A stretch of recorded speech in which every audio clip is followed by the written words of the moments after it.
여러분, 이제 우리 민족 최대의 명절인 설날이 얼마 남지 않았습니다. 아무리 바쁘고 얽매인 현대 생활이라 할지라도 이날만큼은 잠시 잊어버렸던 부모를 찾고 흩어졌던 혈육이 한자리에 모여 서로 정을 나누면서 풍요로운 하루를 보내는 날인데요.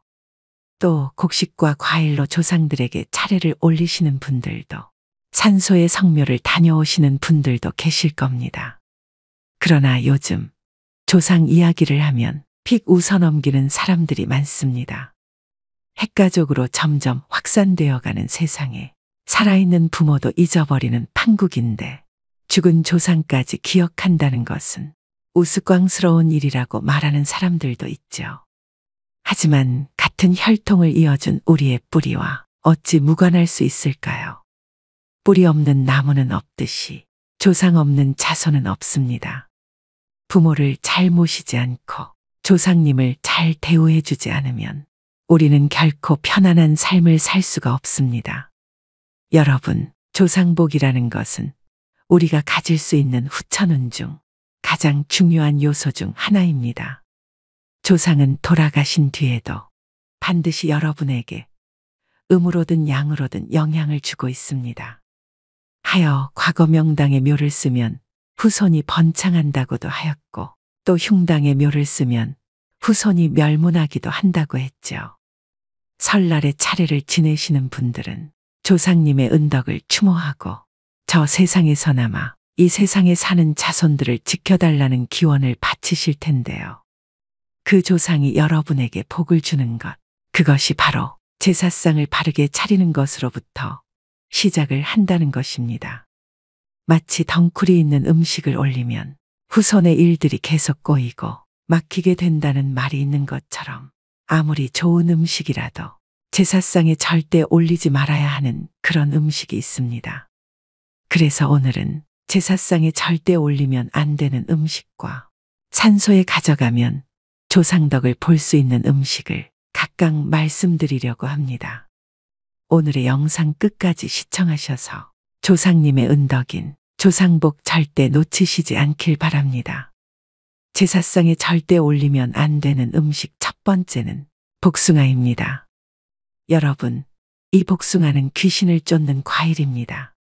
그래서 무당이 굿을 할 때나 귀신 들린 사람을 위하여 푸닥거리를 할 때에는 복숭아 나무 가지를 사용하곤 했다고 합니다. 봄에 복숭아 나무가 가장 먼저 양기를 최대치로 머금고 가지를 뻗기 때문에 동쪽으로 뻗은 복숭아 가지만 사용했다고 하는데요. 동쪽으로 뻗은 가지를 쓰는 이유는 태양은 동쪽에서 들기 때문에 가장 먼저 태양이 품고 있는 양기를 흡수하여 간직하기 때문입니다. 그래서 복숭아가 상에 올려지면 조상의 혼이 못 온다는 말이 있습니다. 또 털 달린 것은 부정하다고 해서 최고로 좋은 것만 올리는 귀한 상에 합급으로 여겨지는 복숭아를 제사상에 놓지 않는다고 합니다. 과거 우리 고택들 어디에도 집안에 복숭아 나무가 있는 경우는 없었습니다. 또 풍수에서도 복숭아 나무 근처에는 절대 묘를 쓰면 안 된다라고도 말을 하고 있습니다. 조상님들이 여러분을 만나러 올 수가 없고 절대 여러분에게 어떠한 복도 줄 수가 없게 됩니다. 그렇기 때문에 생전에 고인이 아무리 복숭아를 좋아하셨다고 하더라도 절대 제사상에는 복숭아를 올리시면 안 된다는 것을 기억하셔야 됩니다. 제사상에 절대 올리면 안 되는 음식 두 번째는 끝자에 치자가 들어가는 생선입니다. 바다고기 중에서 치자로 끝나는 고기와 어쩌나 기자로 끝나는 고기가 있습니다. 치자로 끝나는 멸치와 꽁치, 갈치 등은 학급 어종으로 분류가 되기 때문에 제사상에는 조상님에 대한 예로 최상의 음식을 대접해야 하기에 쓰이지 않습니다. 그 이유는 대량으로 몰려다니는 생선을 가장 흔하고 천한 생선이라고 여겼기 때문입니다.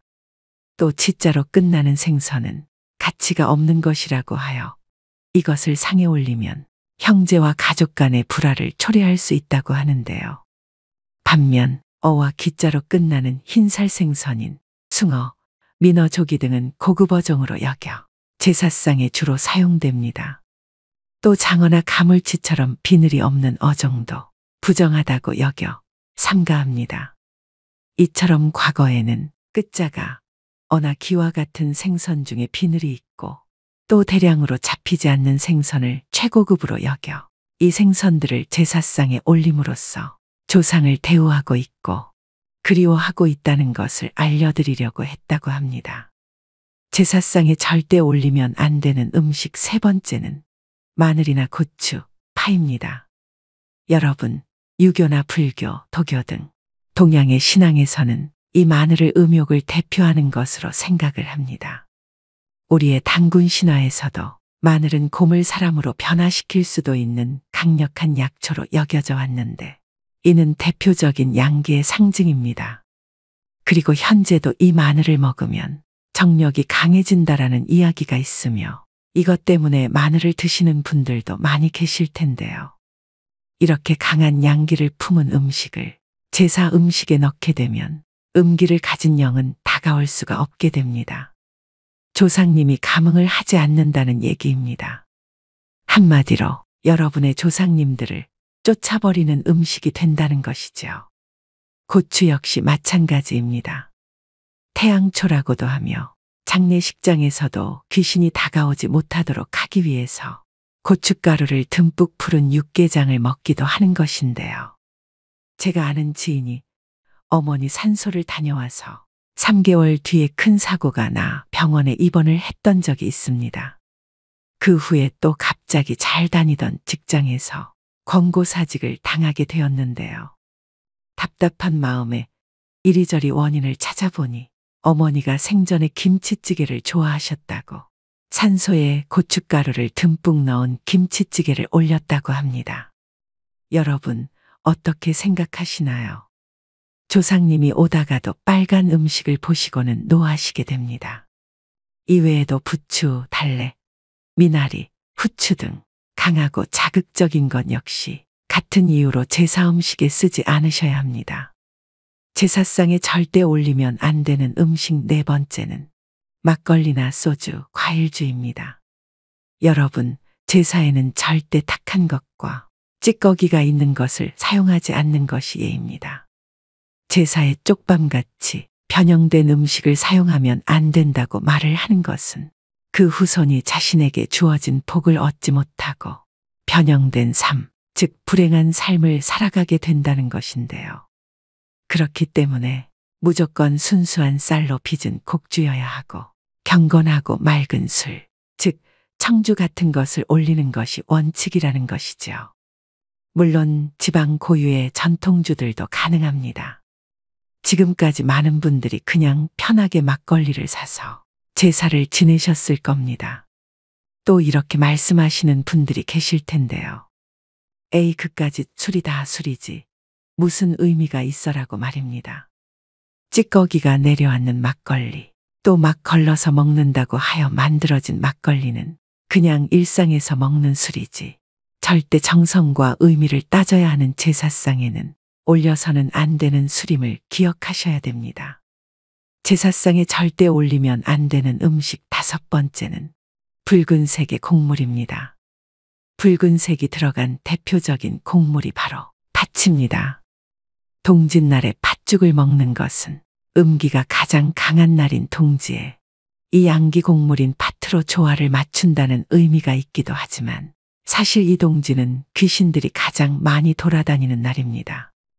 이 팥이 귀신을 쫓는 곡물이기에 동지가 되면 사람들은 동지 팥죽을 쏘어 나쁜 귀신을 쫓고 집안이 평안하기를 기원하는데요.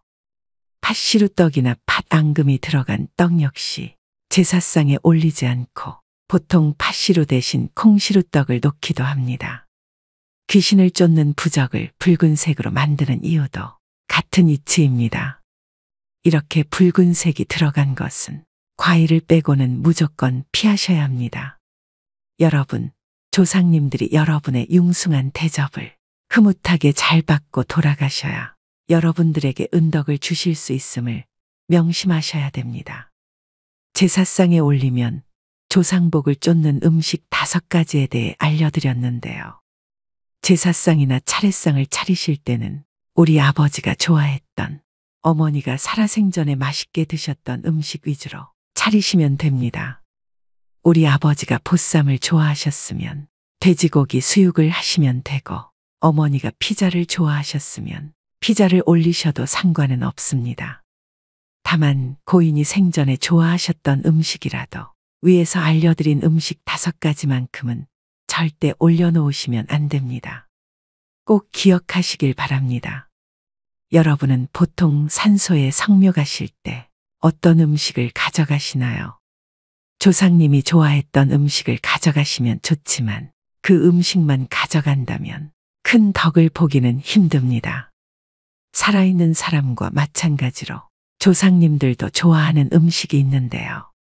다가오는 설에 산소에 가실 때는 이것을 함께 가져가 보시기 바랍니다. 조상님이 감동해서 복과 재물을 내려주실 겁니다. 산소에 가져가면 조상덕을 보실 수 있는 음식 첫 번째는 삼색과일입니다. 이왕이면 산소에 다녀와서 일도 잘 풀리고 돈도 잘 벌면 좋겠죠. 우리 조상님들이 정말 흡족해 하시는 그런 과일이 있습니다. 옛날에는 제사를 지낼 때 홍동백서인 오색과일에 맞춰서 제사를 지냈는데요. 지금은 홍동백서는 아니라도 삼색과일은 꼭 맞춰서 들고 가셔야 됩니다. 사과, 배 그리고 감을 추천드립니다. 밤, 대추는 생략하셔도 됩니다. 성묘의 과일을 준비한다는 것은 조상님들이 봤을 때 우리 자손들이 이렇게 구색을 갖춰서 챙겨왔구나.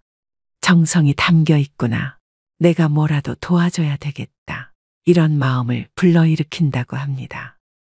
산소에 가실 때 과일은 생략하시는 분들도 계실 텐데 그렇게 하지 마시고 꼭 삼색 과일은 올리시라고 말씀드리고 싶습니다. 산소에 가져가면 조상덕을 보실 수 있는 음식 2번째는 식혜입니다. 옛날에는 제사 지낼 때 식혜가 빠지지 않았습니다. 식혜를 만들어 보신 분들은 아시겠지만 정성이 어마어마하게 들어가는 음식인데요. 내가 직접 담지는 못하더라도 산소 가실 때 식혜 한 병을 꼭 사서 들고 가시길 바랍니다. 마지막으로 제사를 지내시거나 산소에 성묘를 하러 가실 때 이것만은 주의하셔야 되는데요. 좋은 덕을 받으러 갔다가 오히려 화를 입는 경우가 생길 수 있습니다. 첫 번째로 제사상을 차리기 전에는 반드시 집 청소를 하셔야 합니다. 여러분, 제사상 근처에 절대로 있어서는 안 되는 것이 바로 머리카락입니다. 물론 이 머리카락이 귀신을 쫓는다라는 의미도 있지만 사실 이것은 소홀한 마음입니다. 정성인 것이죠.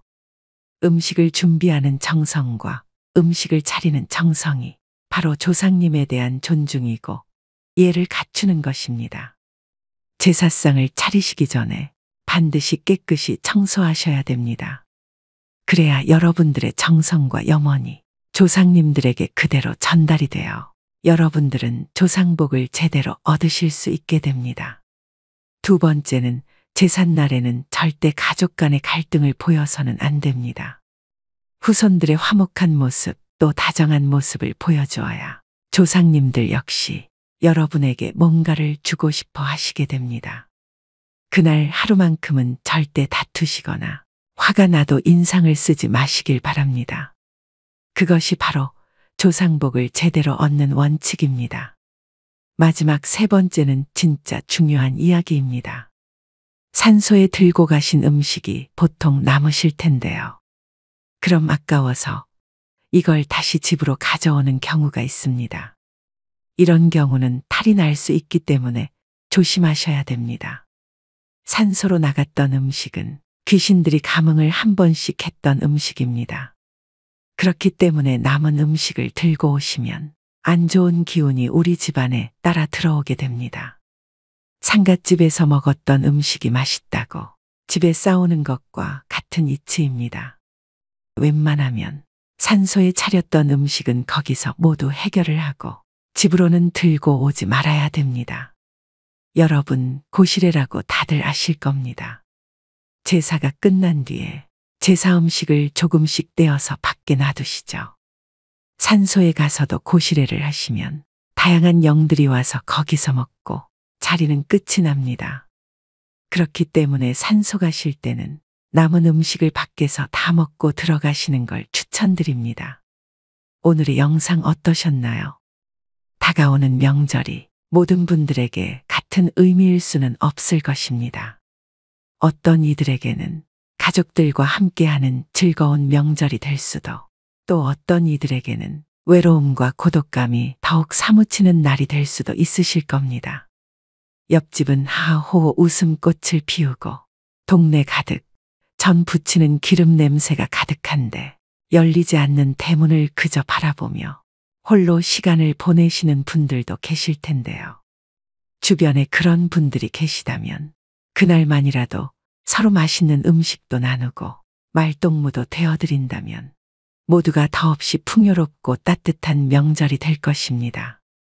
어려운 이웃을 외면하지 않고 조금의 관심이라도 표현해 주신다면 더 살기 좋은 세상이 될 것입니다.